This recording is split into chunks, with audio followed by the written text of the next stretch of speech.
Hey everybody, thank you for joining me tonight on Facebook Live. Tonight is Tuesday, and typically we would be doing our infidelity recovery call on Monday nights, but I have just been so swamped with so many clients that last night just went on for too long, but I wanted to remain committed to what we do by showing up here tonight. And so I want to talk to you guys tonight for just a few moments. I know that we're preparing to hear President Obama's final farewell, and many of us are both excited and saddened by that reality.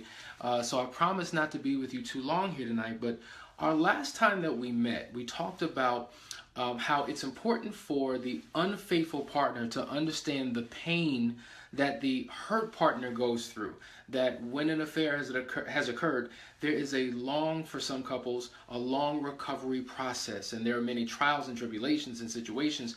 But tonight I kind of wanted to switch gears. I wanted to talk about understanding the importance of the pain that the unfaithful partner goes through. I think that when dealing with affairs, typically we deal in the context of understanding the hurt partner. And so obviously he or she has been the one that has been violated. He or she is the one in this situation who has been victimized, and so that's the role that they're playing, victim. I don't mean that in a cynical way, but they are in essence the victim of what has occurred. And so the focus is on them, and I think that unfortunately what we do is we discount the struggles that the unfaithful partner endures. And I think that the more we begin to have these Facebook Live discussions, the more you're going to begin to realize that a person who is unfaithful to their spouse, it is not because they're evil or wicked or sinister or diabolical and are on the prowl and have intentionally gone out to destroy their relationships. That unfortunately, sometimes we wind up in situations and circumstances, we've established relationships with people and we haven't had the proper boundaries and borders in those relationships to protect it, and before you know it, we've slipped into what we will call inappropriate interactions and things begin to take place. Now, a lot of times, for some, it is a willful act and is very intentional, and others, I don't say made a mistake because I don't want to minimize what it is. I don't believe it's a mistake because 1 + 1 = 3 is a mistake. But when you have an affair, that is an error in judgment. I think that would be more of a fair analysis. And so the state of mind, the state of being, the relational state of affairs that that couple may be in creates such a vulnerability that unfortunately an affair occurs. And so the question becomes, what is it that the hurt partner endures? I would say that there are generally 5 emotions that the unfaithful partner struggles with that I want to quickly, in an abbreviated fashion, go over tonight. And if you understand these emotions, I think that it would help for the hurt partner, as weird as this may sound, to have sympathy or empathize with the partner who's violated the relationship. Because you have to understand that as you recover as a couple, there is a different individual recovery process for the hurt partner and the unfaithful partner. They're going through completely different things. So if all of our attention is focused on the hurt partner and the hurt partner heals, but there's no recovery process for the unfaithful partner, right? Then what happens is we can wind up entering back into a pattern of unfaithfulness because corrections weren't being made, healing wasn't being done, issues, we just scratched the surface, but we did not go deep enough to find out the root cause of the problem that led to the affair in the first place. And so when dealing with some of these emotions, I would say, after working with countless couples, that for the unfaithful partner, whether male or female, a lot of times they struggle with regret. And regret, obviously you want to have some form of regret for what was done, right? Of course, because you want to show that you are sorry, that you're apologetic and repentful of your deeds and your actions. But to live a life of regret is a horrible thing to do, because you wake up every morning, you live life each day, every time you interact with your spouse and with your children, you have this spirit, this heavy spirit of regret on you. And what happens is when you're living in regret, you don't feel worthy, you don't feel like you deserve the people who are still in your life, your spouse and your children. And so oftentimes you're having internal conversations with yourself about how bad you are and how much harm you cause. And there should be a healthy degree of that. But oftentimes that can become very unhealthy. And what happens is it impedes how we interact with our family. And so the healing that we're looking for ultimately doesn't happen. There becomes a breach in the relationship, and there's almost like an emotional disconnect, and we hold ourselves back from re-engaging with the hurt partner, giving him or her the healing that they need, but also acknowledging that we need healing ourselves. And so regret is a horrible, horrible feeling to endure when you're in a relationship. Another thing that I think that unfaithful partners really struggle with is shame. Okay? And I'll couple that with a third, which is guilt. So guilt and shame are like cousins. Now, in terms of placing blame, I think it's important that if an unfaithful partner has violated the relationship, they need to take personal responsibility for his or her deeds or actions. That yes, the relationship wasn't where it needed to be. Yes, you two weren't getting along possibly, or possibly everything was going well, and you were led astray. Taking personal responsibility for what you did is great, but when you begin to live in guilt and shame, once again, much like regret, it causes an emotional disconnect. Now, I have seen both men and women who violated the relationship literally crumble before my very eyes, begin to wither away. Emotionally, they begin to decline. Spiritually, they begin to decline. And that's another piece.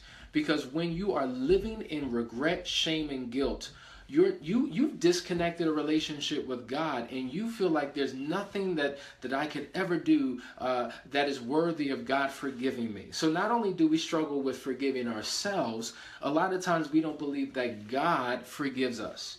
And so if you're operating with that frame of mind, it will negatively impact the relationship that you have with your spouse and with your children. So I want to help release you of those emotions and of those feelings, because it literally will cripple your relationship.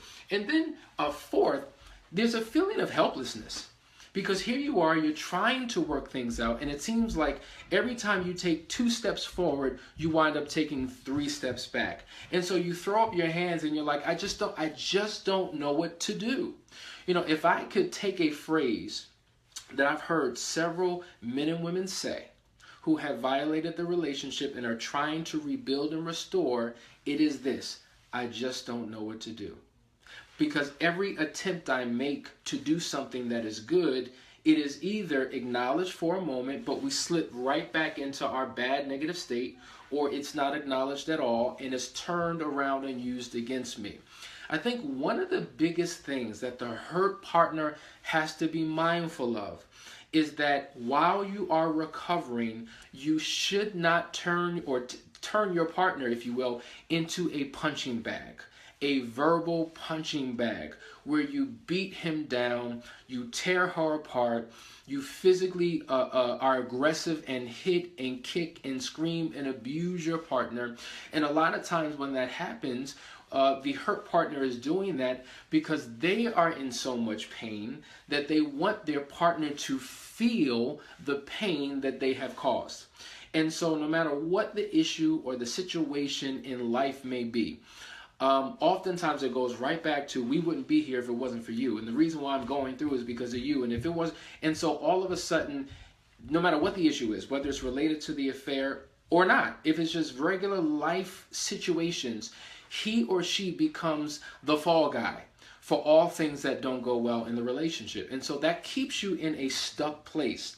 And I think that for the hurt partner, they have to realize that you have got to begin to transition forward into your healing.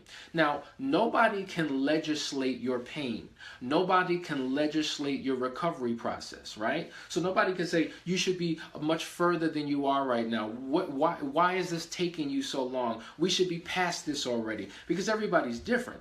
However, I would say that each of us as individuals have to do our best to work through the process. There's a lot of heavy lifting that the hurt partner must endure.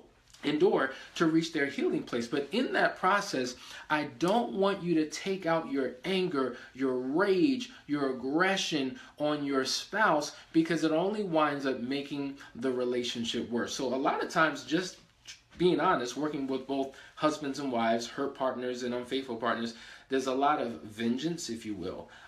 It's almost like, you know what, I'm going to get you. For everything you did, for everything you made me go through, I'm going to get you. And the reality is, all of us have a different tolerance level. I've worked with couples where there has been emotional affairs, no physical contact whatsoever, and it crippled the relationship. I've worked with other couples where there have been literally, I don't have enough fingers and toes to count how many partners someone had. It crippled the relationship. You know, I've dealt with couples where there has been short-term one-night stands. Whatever the case may be, everybody's response is different. But I think ultimately what I'm saying is, it's important for you to understand that both of you are going through a level of pain. Right? And so while you're both in a weakened state, to a degree, you have to be there for one another. Right? There is the acknowledgement of the hurt of the unfaithful partner, of the harm that he or she has done. And it's got to be a constant reminder so that the hurt partner feels as though, you know what, he does remember. She does acknowledge what has happened and why I am in the state that I am. But at the same time, both of you have to come together and have a plan of action and have a vision for your future, that you're not going to be in this place forever, that you're going to slowly crawl your way out of that. And at times, the hurt partner is going to feel worn down like a rag, and the unfaithful partner has to help build that person up, and vice versa. So when you're weak and your partner's strong, you have to be there for them, whatever side of the fence that you may be on. I think that the fifth emotion that a lot of unfaithful partners feel and really struggle with is a feeling of hopelessness. Because you have to understand, the unfaithful partner literally is tormented every single day of this recovery process, whether you realize it or not. They are internally having conversations with themselves and beating themselves down, stuck in fear, stuck in shame, stuck in guilt, stuck in hopelessness and helplessness. And as much as they're putting themselves through, you know, when you begin to violently attack physically or verbally or emotionally beat down your partner, it just weakens them, even more so. So there's got to be a time, even in the midst of the recovery process, when you're fighting and fussing, that you learn how to take a break. You know, even when two armies, two opposing militaries, two opposing nations go to war with one another, they do have moments of peace where they retreat for a period of time, right? And so I think it's important that you begin to do that with your partner, just to take a break, just to go in different places, to allow yourselves to recover. And it's important to understand, and I always like to give this analogy. If you've ever been on a roller coaster before, now we know that some people love roller coasters and some people absolutely hate them. But imagine a couple, a husband and a wife. They're in the front seat car of a roller coaster. And the roller coaster ride is a good minute and a half. And they're on this journey together at the same time. They experience the same twists and turns. They experience the same, the slow incline and the quick decline. They've experienced the same thing. But by the time that ride is over, one partner is excited and ready to go and get right back into the front seat and do it all over again. And then the other partner is dealing with fears and phobias, and they're full of anxiety, and they make an internal vow that they will never go on a roller coaster again. Now, the interesting thing about this, they went on the same journey, but their experience in that journey was completely different. Likewise, in the recovery process of a hurt and an unfaithful partner, their experience, even though the journey is the same, they're on the journey together, their experiences are very different.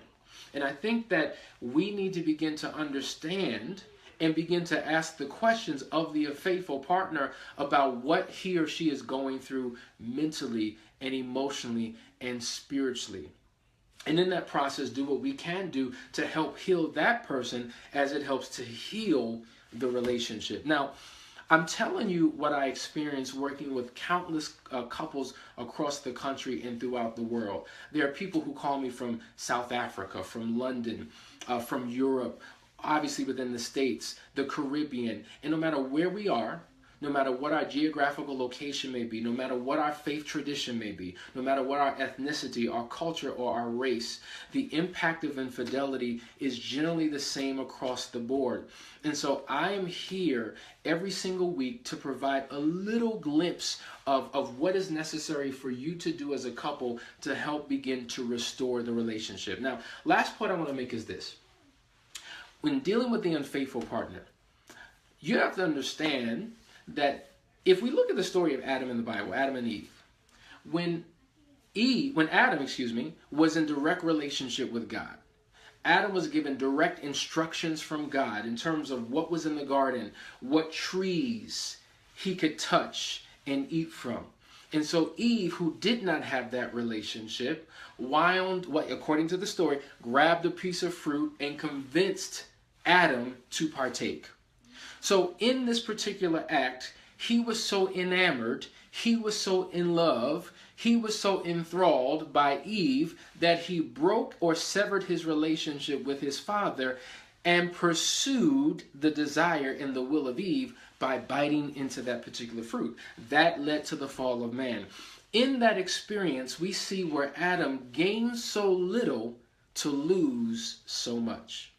Oftentimes when we participate in illicit affairs, we're gaining so little, but what do we gain? We gain what would be considered the sweet nectar of a forbidden fruit.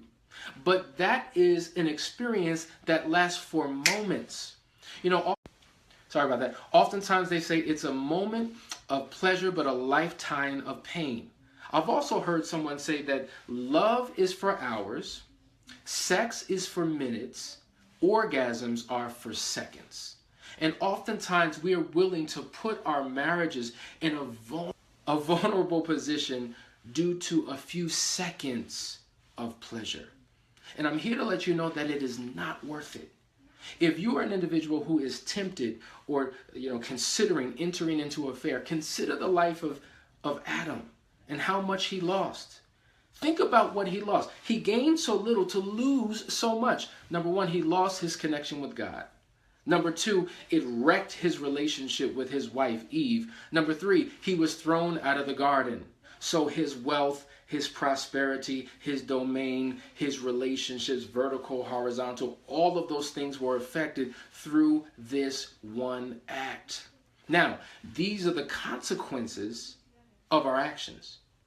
Even though God forgives, even though we can be restored, there are natural consequences that take place when a relationship is violated. But that does not have to be the end of the story.